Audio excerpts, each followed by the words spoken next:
ఎక్సలెంట్గా ఉంటుంది. మీకు మార్నింగ్ నుంచి చాలామంది సైంటిస్ట్ కానీ ప్రోగ్రెసివ్ ఫార్మర్స్ కూడా ఇప్పుడు దాకా మాట్లాడి ఉంటారు. సో వాళ్ళు చెప్పిన విషయం గురించి కూడా ఐ థింక్ మీకు కొన్ని కొత్త ఇష్యూస్, కొన్ని కొత్త టెక్నాలజీస్ గురించి తెలిసిన లైక్ మీకు దాని గురించి అవగాహన వచ్చి ఉంటుంది. ఈరోజు మనకు యాక్చువల్గా నేను I'm very fortunate. Last week నేను ఒక ఇజ్రాయిల్ ట్రిప్కి వెళ్ళినాము. ఇజ్రాయిల్ ఒక వెరీ స్మాల్, చాలా చిన్నగా కంట్రీ, కానీ వాటర్ మేనేజ్మెంట్ మరియు అగ్రికల్చర్లో చాలా అడ్వాన్స్డ్ ఉంది. ఏమేం మనము బుక్లో చదువుతామో, ఏమేం టెక్నాలజీస్ గురించి మనం బుక్స్లో చూస్తామో అదే అక్కడ ప్రాక్టికల్గా ఇంప్లిమెంట్ అయ్యి కనిపిస్తుంది. అక్కడ అగ్రికల్చర్ చూస్తే అంటే it is completely dry land, completely desert అలాగే ఉంటుంది, శాండ్ ఉంటుంది, సాయిల్లో నో క్వాలిటీ. కానీ అప్పుడు కూడా వాళ్ళ క్వాలిటీ చూస్తే, క్వాలిటీ ఆఫ్ క్రాప్ చూస్తే అన్నీ హై ఎండ్ క్రాప్స్. ఏమేం మనము అవకాడో కానీ ఏమేం హై ఎండ్ క్రాప్స్ ఉన్నాయి అదే వాళ్ళు అక్కడ అగ్రికల్చర్లో చేస్తున్నారు. అక్కడ ఒక ఫార్మర్తో మాట్లాడడానికి కూడా అవకాశం వచ్చింది. ఆ ఫార్మర్ అన్నారు కి మేము క్రాప్ ఎలా సెలెక్ట్ చేస్తాము, మేము మన క్రాప్ మ్యాక్సిమం ఇక్కడ నుంచి యూరోప్కి పంపిస్తాము, అండ్ యూరోప్లో ఏం డిమాండ్ ఉంది అది చూసి మనము బ్యాక్గా వస్తాము కి ఓకే అదే పంట వేస్తాము. ఏం డిమాండ్ మనకు యూరోప్లో ఉంది, ఏం క్రాప్కి మంచి డిమాండ్ మనకు మార్కెట్లో వస్తుంది అదే క్రాప్ మనము వేస్తాము. అండ్ అది అంటే micro irrigation, fertigation like fertiliser, micro irrigation drip ద్వారా పంపించడం, అండ్ మళ్ళీ మంచి మల్చింగ్ టెక్నాలజీ ద్వారానే వాళ్ళు ఇది చేయగలుగుతున్నారు. ఈ అన్ని టెక్నాలజీస్కి మనకు కూడా ఐడియా ఉంది, కానీ మన దగ్గర అడాప్షన్ అంతా ఎక్కువ లేదు. మనకు ఇంకా ఎక్కువ మనము అడాప్షన్ చేయొచ్చు. మన దేశంలో చూస్తే, మన రాష్ట్రంలో చూస్తే మన దగ్గర మంచి రెడ్ సాయిల్, మంచి black soil, the quality is so good కి ఏమైనా క్రాప్ ఉంటే మనము దాంట్లో పెట్టచ్చు, ఏమైనా పంట ఉంటే మనము దాంట్లో పండచ్చు. కానీ మనము ఇప్పుడు ఏం చూస్తున్నాము కి ఎక్కువ యూరియా, ఎక్కువ ఫర్టిలైజర్స్ వాడడం వల్ల, లేకపోతే ఫ్లడ్ ఇరిగేషన్ వల్ల మన సాయిల్కి కూడా క్వాలిటీ తగ్గుతుంది, మన సాయిల్లో కూడా సెలినిటీ పెరుగుతుంది.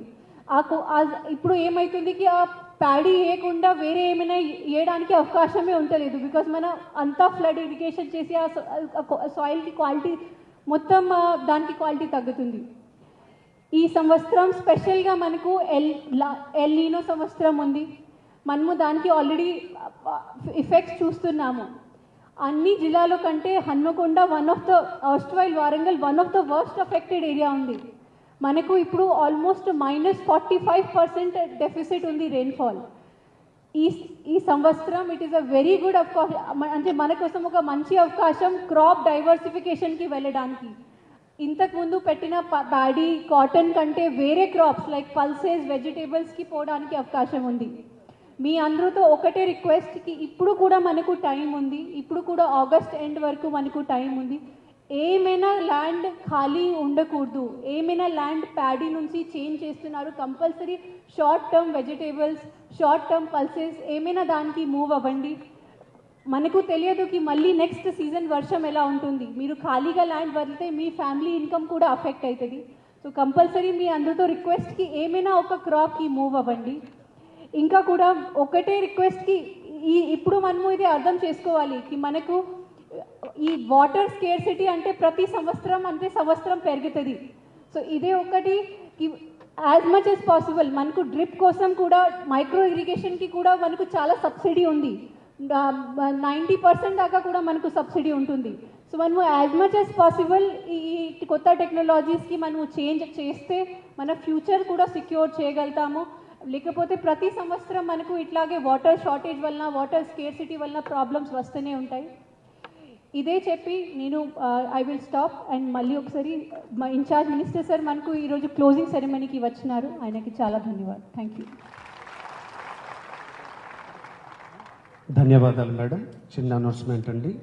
ఆత్మ హనుమకొండ అండ్ పర్కాల డివిజన్ చైర్మన్లు శ్రీ మాచెల్ల చందర్ గారు, శ్రీ తోట శంకర్ గారిని వేదిక మీదకి ఆహ్వానిస్తున్నాం. ఈ సందర్భంగా కార్యక్రమానికి ముఖ్య అతిథిగా విచ్చేసిన రాష్ట్ర revenue, housing, information and public relations minister గౌరవనీయులు శ్రీ పొంగులేటి శ్రీనివాస్ రెడ్డి గారిని ఈ సందర్భంగా మాట్లాడవలసిందిగా వారికి విజ్ఞప్తి చేస్తున్నాం.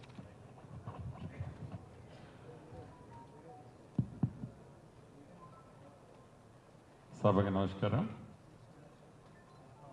సభాధ్యక్షులు, స్థానిక శాసనసభ్యులు మిత్రులు రాజేందర్ రెడ్డి గారు,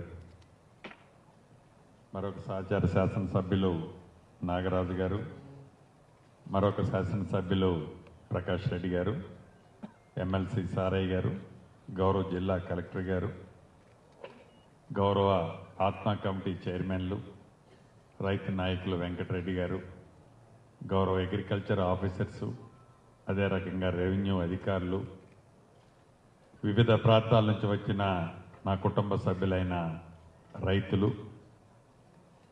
మీడియా మిత్రులు అందరికీ మనస్ఫూర్తిగా హృదయపూర్వక నమస్కారం. చాలా సంతోషం.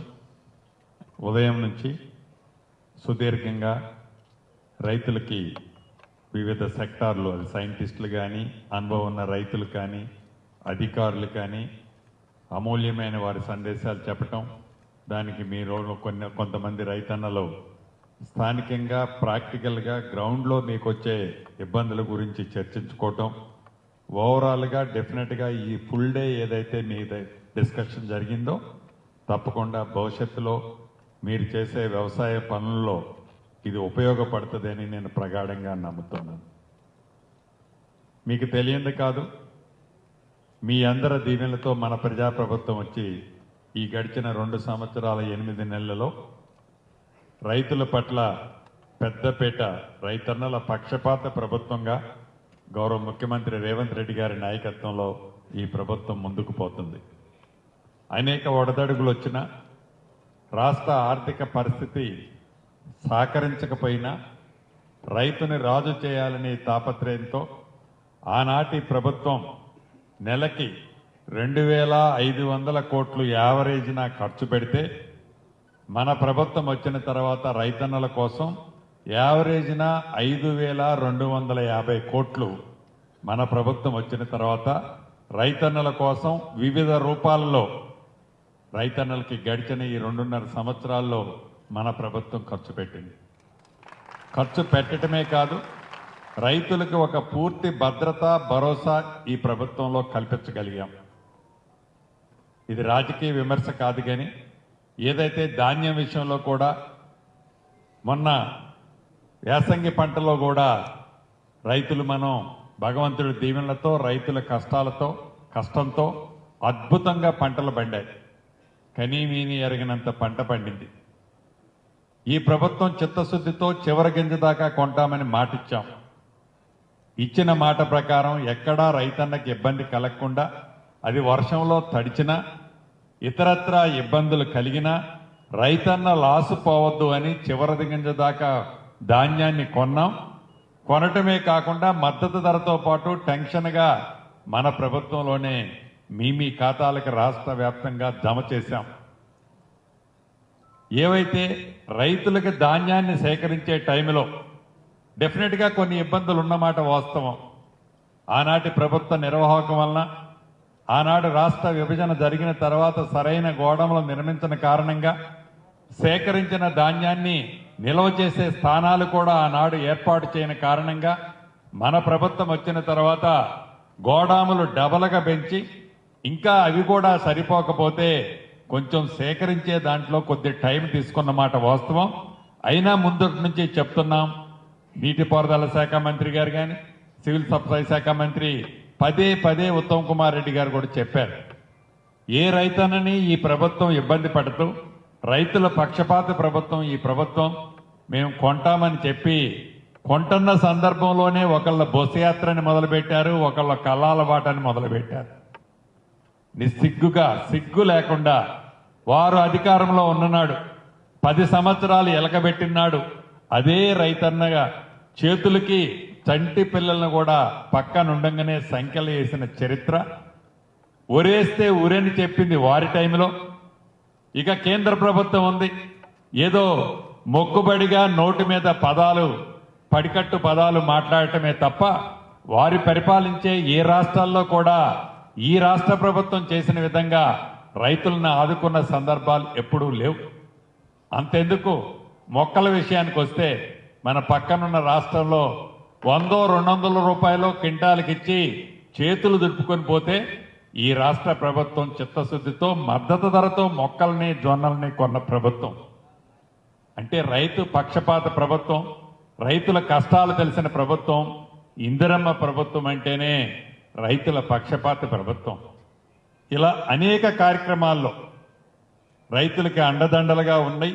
భవిష్యత్తులో కూడా రైతుల పట్ల ఏ సమెత్తు కూడా వెనకడుగు వేయకుండా రైతులకు చేసే సహాయము అదేదో పెట్టుబడిలాగా ఇదేదో బరువులాగా ఈ రాష్ట్ర ప్రభుత్వం భావించకుండా చాలా సంతోషంగా రైతన్నలకి మొన్ననే వారం రోజుల క్రితమే 9 రోజుల్లో 9,000 చిల్లర కోట్లు రైతు భరోసా కార్యక్రమం ద్వారా మీ అందరి ఖాతాల్లో టెన్షన్గా జమ చేసిన ప్రభుత్వం మన ప్రభుత్వం. ఇలా అనేక సంక్షేమ కార్యక్రమాలతో పాటు ఆర్థిక పరిస్థితి సహకరించనమాట వాస్తవం. పదే పదే ఆర్థిక పరిస్థితి సహకరించట్లేదని చెప్పడానికి నేనేమి సంకోచించను. ఎందుకంటే ఉన్న పరిస్థితి చెప్పుకోవాలి.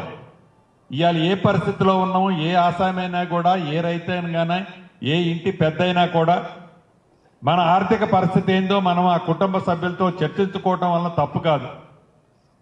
అలా చర్చించుకుంటుంటే 10 సంవత్సరాలు పరిపాలించిన పెద్దలు దాన్ని ఒక ఏదో ఎగతాళిగా అదిగో డబ్బులు లేవంటున్నారు, అరే లేవు కాబట్టి లేవని చెప్తున్నాం, లేవని మేమేం ఒట్టి చేతులు చూపెట్లా మళ్ళీ ఏదో ఆలోచించి మా రైతన్నలు ఆదుకునే కార్యక్రమం చేస్తున్నాం తప్ప ఒక్క నిమిషంలో ఒక్క విషయంలో కూడా రైతులంటే ఈ ప్రభుత్వం గతంలో వెనక్కిపోలేదు. మన ప్రభుత్వం వచ్చిన తర్వాత భవిష్యత్తులో కూడా రైతుల పక్షపాతి ప్రభుత్వంగా ఏ రకంగా అయితే ఈ గడిచిన 2 సంవత్సరాలు 8 నెలలు ఉన్నామో భవిష్యత్తులో కూడా అలానే ఉంటాం. ఇక వాళ్ళు చూస్తున్నారు గ్లోబల్ ప్రచారాలు, వింత వింత ఆకారాలు వేషాలతో వచ్చి ప్రజలతో పాటు ముఖ్యంగా రైతన్నల్ని మభ్యపెట్టాలని చూసే తీరు చూస్తుంటే ఏదో గుడ్డొచ్చి పిల్లని ఎక్కిరించినట్లుంది వాళ్ళ కథ. అంతేకాదు భూములున్న ఆసాములకు కూడా మరొక్కసారి చెప్తున్నాను, ఇక్కడున్న నా రైతన్న సోదరులందరికీ కూడా మనస్ఫూర్తిగా చెప్తున్నా, ఏదైతే భూభారతి కార్యక్రమం ద్వారా మొదటి విడత రాష్ట్ర వ్యాప్తంగా ప్రతి జిల్లాలో 70 రెవెన్యూ గ్రామాలు సర్వే చేసే కార్యక్రమం ఇప్పటికే గుర్తించి నాకు తెలిసి మీ గ్రామాల్లో ఇప్పటికే చాటింపేసి గ్రామ సభలు కూడా పెట్టుంటారు. చిత్తశుద్ధితో శాశ్వతంగా మనమే కాదు, మనం ఏ ఆస్తి అయితే భవిష్యత్తులో మన నెక్స్ట్ తరం మన పిల్లలకి మన ఆస్తి ఇద్దామనుకుంటున్నామో ఆ ఆస్తి వివాదాలు లేని ఆస్తి ఇవ్వాలన్నది ఈ ప్రభుత్వం యొక్క ఆలోచన. ప్రతి ఎకరాన్ని సర్వే చేసి భూమి పొజిషన్లో ఏ రైతైతే ఉన్నాడో, ఏ రైతన్నైతే న్యాయబద్ధంగా ఆ భూమిని సాగు చేసుకొని కొన్ని దశాబ్దాలుగా ఉన్నాడో అటువంటి రైతన్నకి కోఆర్డినేట్స్ తో కలిపిన మ్యాప్తో మనిషికి ఆధార్ ఎలా ఉంటుందో భూదారిని ఆ కోడ్ నెంబర్తో ఇస్తే భవిష్యత్తులో దానికి సమస్య అనేది రాదు. అటువంటి కార్యక్రమాన్ని మొదట విడత 70 గ్రామాలు ప్రతి జిల్లాలో చేస్తున్నాం. నాకు తెలిసి ఇలా 70 చొప్పున 3 విడతల్లోనో 4 విడతల్లోనో చేస్తే సంవత్సరంన్నర లోపే రాష్ట్ర వ్యాప్తంగా ఒక్క వ్యవసాయ భూములే కాకుండా గ్రామంలో ఇళ్లు కట్టుకున్న ప్రాంతంలో అబాధి ఏదైతే ఆస్తులున్నాయో వాటిని కూడా సర్వే చేసి దాని మ్యాపులు కూడా ఇచ్చే కార్యక్రమాన్ని ఈరోజు రాష్ట్ర ప్రభుత్వం శ్రీకారం చుట్టింది. ఇక్కడున్న రైతన్నలే కాకుండా ఈ కార్యక్రమంలో పాలు పంచుకొని రాష్ట్రంలో ఉన్న భూములున్న రైతన్నలు అబాధి ఆస్తులు కలిగిన వారు మీరు సహకరిస్తే ఈ ప్రభుత్వం నిజాయితీగా చిత్తశుద్ధితో మీ ఆస్తుల్ని క్లియర్ టైటిల్తో భూదారుతో మీకు మ్యాప్తో ఇచ్చే కార్యక్రమాన్ని చేస్తాము. మీరందరూ సహకరించాలని కూడా రాష్ట్ర వ్యాప్తంగా భూములున్న ఆసాముల్ని ఈ వేదిక ద్వారా అభ్యర్థిస్తున్నాను. ఇది మీరు ఎన్నుకున్న ప్రభుత్వం. ఇది చిత్తశుద్ధితో ఏది మంచి పని జరుగుద్దని అనిపిస్తే ఆ మంచి పని చేయటమే తప్ప ఈ ప్రభుత్వానికి కానీ గౌరవ ముఖ్యమంత్రికి కానీ రెవెన్యూ శాఖ మంత్రిగా నాకు కానీ మాకు ఈ సమెత్తు స్వార్థం కానీ లాభం లేదు. రాష్ట్రంలో ఉన్న భూములున్న ఆసాములు తృప్తిగా ఉంటేనే ముఖ్యమంత్రి గారికి ఈ కేబినెట్ అయిన మాకు ఆనందం, తృప్తి అనేది మేము ప్రగాఢంగా నమ్ముతున్నాం.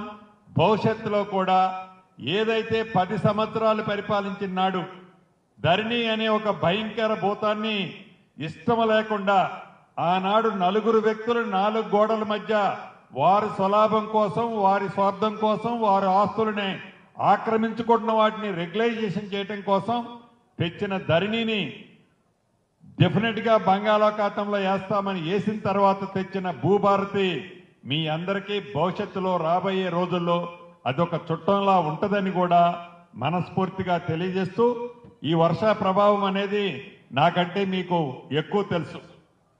రైతులు అనేక సార్లు అనేక కరువు కాటకాలు చూశారు. ఈ ఎల్నినో ప్రభావంతో వర్షాలు తక్కువ పడుతున్న మాట వాస్తవం.